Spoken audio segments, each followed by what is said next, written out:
तो hello everyone, आप सभी लोगों का स्वागत है हमारे प्यारे से प्लेटफॉर्म मिशन एडमिशन पर। तो आज की जो वीडियो है वो रिगार्डिंग है आपके फिजिक्स के सिलेबस डिस्कशन की, जो कि हम सेमेस्टर 1 का डिस्कस करेंगे, वो भी लखनऊ यूनिवर्सिटी के लिए। किसके लिए डिस्कस करेंगे हम? Lucknow university specific. ठीक है। तो फिजिक्स के सिलेबस की अगर मैं बात करूं तो बेटा आप लोग को पढ़ने पड़ते हैं दो पेपर। कौन कौन से? पहला पढ़ना पड़ता है मैकेनिक्स एंड वेव मोशन। ठीक है। मैकेनिक्स एंड वेव मोशन, ये सिर्फ मेजर वाले बच्चों के लिए मैं बात कर रहा हूँ। माइनर का सिलेबस अलग है, उसको अलग से एक वीडियो में डिस्कस हम करेंगे। ठीक है। और दूसरा पेपर आप लोग को पढ़ना पड़ता है ऑप्टिक्स का। किसका पढ़ना पड़ता है? ऑप्टिक्स का। तो ये किन किन को पढ़ना है? ये उनको पढ़ना है जिनका फिजिक्स एज अ मेजर 1 है या फिर एज अ मेजर 2 है। तो उनको ये दो पेपर देने पड़ेंगे। तो जो आज की वीडियो है उसमें हम जो सिलेबस डिस्कशन करेंगे वो किसका करेंगे? वो हम करेंगे मैकेनिक्स एंड वेव मोशन का। ऑप्टिक्स के लिए मैं एक अलग से सेपरेट वीडियो आप लोग के लिए लेके आऊंगा। ठीक है, एक सेपरेट वीडियो अलग से मैं ऑप्टिक्स के लिए आपको लेके आऊंगा, जिसमें सारी चीजें मैं आपको टू द पॉइंट सिलेबस की बताते रहूंगा। तो चलिए बात करते हैं यूनिट नंबर 1 की, कि यूनिट नंबर 1 में आपको क्या पढ़ना है। ठीक है। तो यूनिट नंबर 1 में आप लोग को क्या पढ़ना है उसकी अगर मैं बात करूं तो सबसे पहले आपको पढ़ना है गैलीलियन ट्रांसफॉर्मेशन के बारे में। किसके बारे में पढ़ना है? गैलीलियन ट्रांसफॉर्मेशन के बारे में पढ़ना है। ठीक है। गैलीलियन ट्रांसफॉर्मेशन के बारे में आप लोग को पढ़ना है। उसके अलावा आपको पढ़ना है गैलीलियन इनवेरिएंस। ठीक है। गैलीलियन इनवेरिएंस के बारे में आप लोग को पढ़ना। और फिर आपको पढ़ना है एनएलएम, यानी कि आपका न्यूटन्स लॉ ऑफ मोशन। ठीक है। यानी कि आपका न्यूटन्स लॉ ऑफ मोशंस। ठीक है, न्यूटन्स लॉ ऑफ मोशन के बारे में पढ़ना है। ठीक है। चलो, उसके अलावा आपको पढ़ना है, उसके अलावा आपको पढ़ना है फ्रेम ऑफ रेफरेंस, सारी चीजें। ठीक है। फ्रेम ऑफ रेफरेंस, इसमें याद रखना कि आपको earth as a inertial frame पढ़ना है। क्या? Earth as non inertial frame. ठीक है, इसके बारे में आप लोग को पढ़ना है। चलो, यहां तक की बातें तो क्लियर है। उसके अलावा आपको पढ़ना है Michelson Morley experiment. Michelson Morley experiment पढ़ना है। ठीक है, मैं भी इंपॉर्टेंट भी बताता हूँ इसमें कौन कौन से हैं। ठीक है। उसके अलावा आप लोग को पढ़ना है माइकलसन मोरले एक्सपेरिमेंट हो गया। उसके अलावा आपको पढ़ना है लेंथ कॉन्ट्रैक्शन। Length contraction. ठीक है। टाइम डायलेशन के बारे में पढ़ना है। सातवां आप कह सकते हो टाइम डायलेशन पढ़ना है आप लोग को। ठीक है, टाइम डायलेशन के बारे में आप लोग को पढ़ना है। फिर इसके बाद डाइवर्जेंस, फिर कर्ल। ठीक है, ग्रेडियंट। इनके ऊपर थ्योरम होती है आपकी, जैसे ग्रीन्स थ्योरम, स्टोक्स थ्योरम, ये पढ़ लेना। Green's theorem, Stokes theorem. ठीक है, इनको पढ़ लेना। और लास्ट वाला जो टॉपिक रह जाता है वो रहता है आपका rotating frame and Coriolis force. Rotating frames and Coriolis force, इसके बारे में आपको पढ़ना होता है। ठीक है। उसके अलावा कुछ एक्स्ट्रा टॉपिक है वो मैं भी आपको बताऊंगा, उससे पहले मैं आपको इसके इंपॉर्टेंट टॉपिक डिस्कस कर देता हूँ। जैसे कि आपका न्यूटन्स लॉ ऑफ मोशन है, ये पूछा गया है। ठीक है। गैलीलियन ट्रांसफॉर्मेशन एक बार पूछा गया है। ठीक है, तो ये दोनों देख लेना। उसके अलावा माइकलसन मोरले एक्सपेरिमेंट, यहाँ तो उसकी पूछने की संभावना बहुत कम है, क्योंकि जब से एनईपी आई है तब से अभी तक तो एक भी बार नहीं पूछा है। लेकिन इसी का एक भाई होता है, ठीक है, माइकलसन एक्सपेरिमेंट, जो कि ऑप्टिक्स में होता है, वहां पे इसके पूछने के चांसेस ज्यादा है, तो यहाँ पे इसके चांसेस थोड़े से रेयर है ना। चलो, लेंथ कॉन्ट्रैक्शन पूछ सकता है, ये एक बार पूछा है इसके ऊपर, प्लस न्यूमेरिकल भी इसके तैयार कर लेना। लेंथ कॉन्ट्रैक्शन और टाइम डायलेशन के न्यूमेरिकल भी वो कभी कभी पूछ लेता है। ये इंपॉर्टेंट टॉपिक है आपके न्यूमेरिकल के साथ। ये अभी तक तो नहीं पूछा है, आगे पूछ ले पता नहीं, लेकिन हाँ ये वाला पूछा है, ये एक इंपॉर्टेंट टॉपिक है। उसके अलावा जो आपने क्लास 11th में जो आपके फ्रिक्शन के टॉपिक्स थे, ठीक है, फ्रिक्शन के टॉपिक्स के, फ्रिक्शन का जो टॉपिक था उसके न्यूमेरिकल्स देख लेना थोड़े से, क्योंकि कई बार पूछ लेता है। इसके लिए आपको पीवाईक्यू मैं प्रोवाइड करा दूंगा, अगर आप लोग कमेंट करोगे तो प्रीवियस ईयर पेपर जो मैकेनिक्स है मैं आपको प्रोवाइड करा दूंगा, उसमें आप देख सकते हैं। या फिर जैसे कि वर्क डन जीरो होता है ना, is for a conservative path के लिए, तो ये सारी चीजें थोड़ा सा पूछ लेता है डेरिवेशन अलग से। ठीक है, तो वो मैं आपको पीवाईक्यू प्रोवाइड करा दूंगा, अगर आप कमेंट करोगे तो वो सारी चीजें, बस दो चार क्वेश्चन अलग से होते हैं, उनको देख लेना। ठीक है, कमेंट करना पीवाईक्यू, तो फिर मैं आपको वो प्रोवाइड करा दूंगा। चलो, तो यूनिट 1 की यहाँ तक बात हो गई। यूनिट 2, ये सबसे लेंथी यूनिट है बेटा, ये सबसे बड़ी यूनिट है। और यहाँ से क्वेश्चन में मिनिमम करीब करीब मान को 4 क्वेश्चन तो आते ही आते हैं, 3 से 4 पे लिख दे रहा हूँ, 4 की रेंज यहाँ से रहती रहती है। पहला इसमें आपको पढ़ना पड़ता है चैप्टर कॉलिजन। सबसे पहला चैप्टर आपको पढ़ना पड़ता है कॉलिजन। कॉलिजन के अंदर भी आप तो जानते हो परफेक्टली इलास्टिक, परफेक्टली इलास्टिक और परफेक्टली इनइलास्टिक, ठीक है। परफेक्टली इनइलास्टिक कॉलिजन, ये पढ़ना पड़ता है आपको दोनों। लेकिन ये याद रखना, ये वन डायमेंशन के लिए आपको पढ़ना है सिर्फ, ठीक है। यहाँ तक आपको कॉलिजन के बारे में पढ़ना है। किसके बारे में पढ़ना है? यहाँ तक आपको कॉलिजन के बारे में पढ़ना है। इनकी वेलोसिटी वगैरह सारी चीज देख लेना। क्या देख लेना? इनकी वेलोसिटी कैसे निकालते हैं, ठीक है।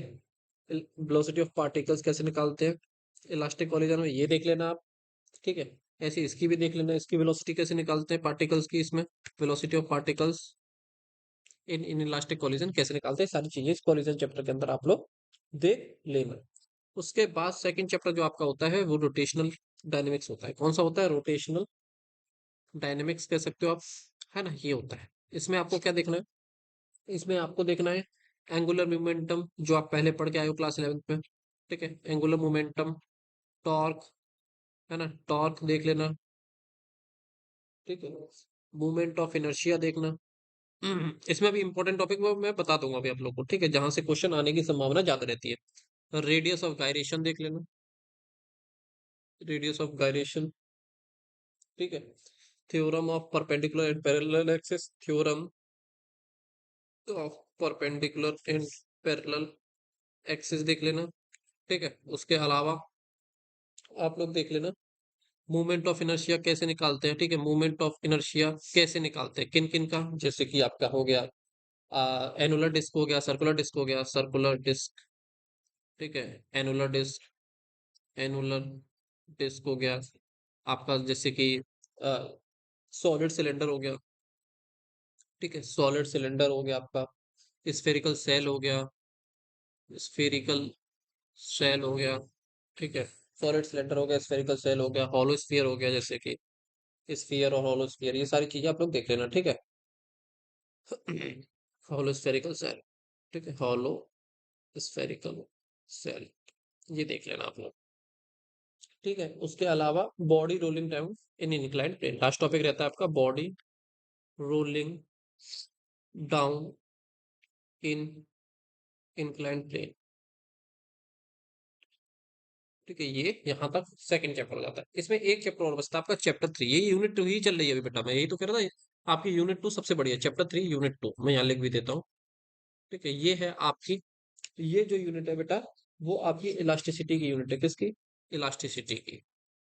इस चैप्टर का नाम है इलास्टिसिटी, जिसमें कि आपको हुक्स लॉ, स्ट्रेस स्ट्रेन, जैसे कि स्ट्रेस स्ट्रेन, ठीक है, Hooke's law, stress strain, Hooke's law, है ना, ये पढ़ना है आपको। स्ट्रेस स्ट्रेन, हुक्स लॉ, और जैसे कि आपके हो गए यंग मॉडुलस, बल्क मॉडुलस, ये सब चीजें जानते हो गए। यंग मॉडुलस, ठीक है, बल्क मॉडुलस, मॉडुलस, ठीक है, पॉइसंस रेशियो, पॉइसंस रेशियो, ठीक है, पॉइसंस रेशियो हो गया, ठीक है। सियरिंग स्ट्रेन हो गया, है ना, जैसे सियरिंग स्ट्रेन, इसका एक्सप्रेशन वगैरह निकालते हैं हम लोग, है ना। इलास्टिक कांस्टेंट हो गए, ठीक है, इलास्टिक कांस्टेंट हो गए। ये आपको ऐसे टॉपिक पढ़ने पड़ते हैं। उसके अलावा और भी होते हैं, जैसे कि modulus of rigidity, bending of beams, ठीक है। तो ये सारी चीजें देखने की उतनी जरूरत है नहीं, ठीक है। सिलेबस में तो और भी चीज होती है, लेकिन यहाँ से आप क्या क्या इंपॉर्टेंट देख सकते हो वो मैं आपको बता देता हूँ। ये चैप्टर पूरा अच्छे से करना, कॉलिजन वाला, ये एक इंपॉर्टेंट चैप्टर है, ये पूरा अच्छे से करना भाई, है ना। यहाँ पे आप लोग पढ़ लेना मूवमेंट ऑफ इनर्शिया, और मूवमेंट ऑफ इनर्शिया निकालते कैसे इनके लिए, circular disc, annular disc, solid cylinder, spherical shell, hollow spherical shell. यहाँ से एक क्वेश्चन हर बार आता ही आता है। कभी स्फेरिकल सेल का निकलवा लेगा, तो कभी सॉलिड सिलेंडर का निकलवा लेगा, तो कभी एनुलर डिस्क का निकलवाएगा, तो कभी सर्कुलर का, मतलब कोई ना कोई घुमा फिरा के उसी में से पूछ लेता है। ये एक बार पूछा अभी तक, तो देख लेना एक बार। यहाँ पे इलास्टिक कांस्टेंट एक क्वेश्चन हर साल पूछता है, इंपॉर्टेंट है। यंग मॉडुलस, तो थोड़ा बल्क मॉडुलस आप लोग देख लेना, और पॉइसंस रेशियो, बस इतना देख लेना। यहाँ पे एक एक्सप्रेशन होता है सियरिंग थीटा का, तो एक डेरिवेशन होता है, अगर वो कहोगे तो मैं आपको प्रोवाइड करा दूंगा, तो उसको थोड़ा सा देख लेना, ठीक है। तो यहाँ पे होती है आपकी यूनिट 2 खत्म। यूनिट 3, यूनिट नंबर जो 3 है आपकी, वो है आपकी motion under central forces, motion under central forces. चलो, यहाँ आपको क्या क्या पढ़ना है? यहाँ आपको जो पढ़ना है, two bodies problem reduce to one body problem, पहला टॉपिक होता है आपका। Two bodies problem reduced to one body problem, ये पढ़ना है आपको। उसके अलावा आपको केपलर्स के लॉ पढ़ने हैं। आप जानते हो केपलर्स के 3 लॉ हैं, वो केपलर्स लॉ और उनके डेरिवेशन दोनों पढ़ना है आपको। ठीक है। फिर आपको पढ़ना है न्यूटन्स ने क्या कंक्लूजन निकाली थी केपलर्स लॉ से, Newton's conclusion from Kepler's law. ठीक है, ये पढ़ना है आपको। उसके अलावा आपको जो पढ़ना है वो पढ़ना है law of gravitation, law of gravitation. ठीक है, जिस न्यूटन का था वो पढ़ना है आपको।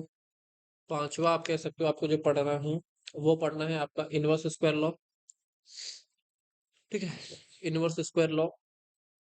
ठीक है, उसके अलावा आपको सैटेलाइट्स पढ़नी है। सैटेलाइट्स के बारे में पढ़ना है, जैसे कि आपके जियो सिंक्रोनस हो गया, जियो सिंक्रोनस हो गया। उसके अलावा आपको जियो स्टेशनरी हो गया, जैसे कि जियो स्टेशनरी सैटेलाइट हो गया। और जीपीएस देख लेना, थोड़ा ग्लोबल पोजिशनिंग सिस्टम पे होता है। यहाँ पे आपकी यूनिट 3 खत्म हो जाती है। इसमें अगर मैं इंपॉर्टेंट टॉपिक की बात करूँ तो इसमें आपके इंपॉर्टेंट टॉपिक एक ये है, कैपलस के लॉ है, इनका डेरिवेशन पूछता है वो। ये एक बार पूछा था एग्जाम में, ये शायद पूछा था 2021 के या 22 के एग्जाम पूछा था, है ना, देख लेना एक बार। ग्रेविटेशन वाला लॉ तो आता ही आप लोग को, इनवर्स स्क्वायर लॉ देख लेना। और ये कई बार पूछा है, मतलब 2 से 3 बार पूछ चुका है। ठीक है, तो इसको देख लेना अभी तक। चलो, यहाँ पे बात करते हैं यूनिट नंबर 4, जो कि हमारी आखिरी यूनिट है, जिसमें कि हमको पढ़ना है एसएचएम के बारे में। पहले चैप्टर में पढ़ना है हमको एसएचएम। ठीक है, कि एसएचएम की इक्वेशन क्या होती है, पोटेंशियल एनर्जी, काइनेटिक एनर्जी, तो ये देख लेना। ठीक है, यहाँ से 8 या 7 नंबर का एक क्वेश्चन बन जाता था, है ना, पहले। लेकिन अब तो पैटर्न बदल गया, तो 15 नंबर के क्वेश्चन में आने का चांसेस का तो आ सकता है। ठीक है, 20 नंबर वाला इसमें नहीं आएगा, मुश्किल है ना। उसके बाद का जो चैप्टर होता है उसमें से 20 नंबर का आएगा, जैसे कि कौन सा होता है, damped and force oscillation. Damped and forced oscillation. ठीक है बेटा, ये इसमें से आने के चांसेस, प्रबल संभावना है, जिससे कि आपका फोर्स्ड वाइब्रेशन निकलवा ले। ठीक है, या डैम्पिंग फोर्स निकलवा ले, है ना। तो ये सारी चीजें पूछ लेते हैं, तो इस चैप्टर को बेटा अच्छे से पढ़ लेना, यहाँ से 20 नंबर का एक क्वेश्चन फिक्स है आएगा। ठीक है, या तो फोर्स्ड ऑसिलेशन निकलवा सकता है, यानी कि फोर्स्ड वाइब्रेशन, है ना, या फिर आपका जो है वो डैम्पिंग फोर्स वगैरह निकलवा सकता है, तो यहाँ से आता है। उसके अलावा आखिरी चैप्टर होता है इसमें, वो होता है वेव का। ठीक है, आखिरी चैप्टर होता है इसमें वेव मोशन। तो वेव मोशन में मैं आपको इंपॉर्टेंट टॉपिक बता देता हूँ, जैसे कि equation of plane progressive wave, equation of plane progressive wave, है ना, ये पूछ लेता है। उसके अलावा आपको पूछ लेता है सुपरपोजिशन ऑफ वेव्स, ये कई बार पूछा है। Superposition principle of waves, superposition of waves लिख लो। ठीक है, ये पूछ लेता है। उसके अलावा आपका वो पूछ लेता है wave velocity, phase velocity, group velocity, ये सब पूछ लेता है। ठीक है, वेव वेलोसिटी। ठीक है, इसी को हम क्या कहते हैं, फेज वेलोसिटी कहते हैं, याद है। और एक होती है आपकी ग्रुप वेलोसिटी, वेलोसिटी, और इनके साथ इनका जो रिलेशन होता है आपस में। ठीक है, ये वाला। अब न्यूमेरिकल आप जो है देखना। ठीक है, यूनिट 1 में देख लेना आपको, टाइम डायलेशन में, और आपका लेंथ कॉन्ट्रैक्शन में, यहाँ के न्यूमेरिकल आते हैं इसमें से। और थोड़ा फ्रिक्शन वाले जो न्यूमेरिकल होते हैं, फ्रिक्शनल फोर्स के। ठीक है, फ्रिक्शन वाले जो न्यूमेरिकल होते हैं क्लास 11th में आए थे वो, अगर आपको आते हैं तो वहीं से आते हैं ज्यादातर न्यूमेरिकल। यूनिट 2 में आप जो न्यूमेरिकल देख लेना, यूनिट 2 के जो न्यूमेरिकल देखना, रोटेशनल डायनेमिक्स वाले देख लेना। ठीक है, रोटेशनल डायनेमिक्स में जो है वो देख लेना, पीवाईक्यू। और उसके अलावा आप यूनिट 3 में कोई न्यूमेरिकल देखने की आपको उतनी आवश्यकता है नहीं, कैपलस लॉ वाले देख लेना अगर है तो। ठीक है, यूनिट 3 में। और यूनिट 4 में डैम्प्ड एंड फोर्स ऑसिलेशन का न्यूमेरिकल को देख लेना। तो न्यूमेरिकल आता ही आता है, मैकेनिक्स में ऐसा होता नहीं कि न्यूमेरिकल नहीं आएगा। ठीक है, बाकी पेपर पैटर्न कैसा रहेगा इसके लिए मैं नेक्स्ट वीडियो लेके आऊंगा। ठीक है, और नेक्स्ट वीडियो में ऑप्टिक्स की बात भी मैं करूंगा। ठीक है, तो आज की वीडियो में इतना ही रखते हैं, नेक्स्ट वीडियो में मिलेंगे ऑप्टिक्स के साथ। अगर आपको किसी भी तरीके की सहायता चाहिए तो आप कमेंट में लिख सकते हैं, मैं आपको रिप्लाई दूंगा। Thank you everyone, thank you so much. ठीक है, अगर आपको वीडियो अच्छा लगे तो हमारे चैनल को लाइक एंड शेयर कर देना।